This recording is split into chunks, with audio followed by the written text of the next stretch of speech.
just looking at some email from somebody coming from my email bag down here. We got lots of email that comes flying in here, and this is one of those pieces. It says, "Dear Film," all right, got that going. Like the movies that you're showing, show Mesa of Women 15 times in a row. Can't do that. No, and I need my mallet here just to kind of, that idea just kind of frightens me. Now, we've got some new films coming in that are really going to frighten you, and hopefully you'll be around to see them babies. Well, we got a film for you tonight. Ghost on the Loose, 1943, shot by William One Take Bodine. This is one of those East Side Kid films, and again, this one deals with them sort of getting involved with the so-called haunted house, and Bela Lugosi's involved. And actually, Bela Lugosi, it's not haunted. I'm not giving you anything away here. He's a Nazi. Ooh. Yeah, you think about Bela Lugosi as Nazis. Now, you know he had truck with that business back when he was in Black Dragons.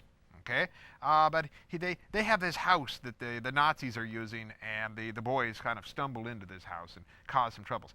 Kind of interesting. The opening of this film is this real long wedding sequence. You keep wondering, when are they going to get to the Ghost on the Loose? It takes about 20 minutes to get there. Real long. Now, let me tell you a little story about this. The director, William One Take Bodine.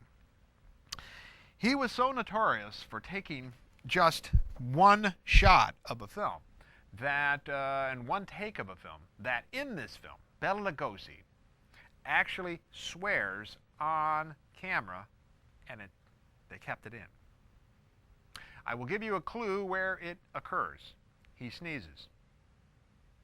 Okay?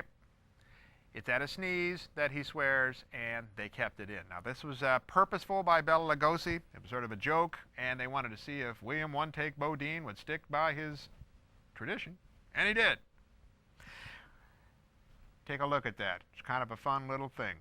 Okay? It's not too bad. Okay? It's nothing to drive the kids out of the room for, but it's a funny thing. It's a funny thing. Think you're going to have fun with this film? I think actually I think Bodine does a better job in working with the boys than some of the other directors. I know that sounds contradictory if you saw my Spooks on the Run discussion with Phil Rawson.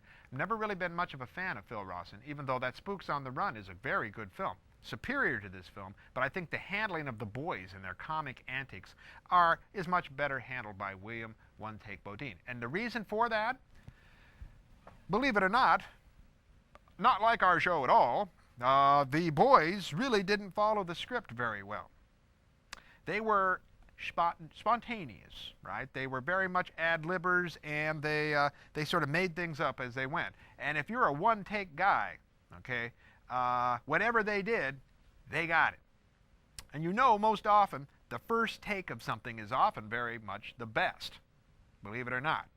So there's a lot of really fun shenanigans and ad-libbings and things like that go beyond the script that are quite funny in here. And that is really a testament to the boys realizing that they've got a guy who will take anything, and they give it to him. And of course, Bela Lugosi gives it to him too. Well, if you've got some email that you want to shoot us, feel free to do it. It's going to end up in our big bag here. All the other great stuff, do so. pbrown@kirkwood.edu. It's right there at the beginning of our show. Roll 'em, Smokey.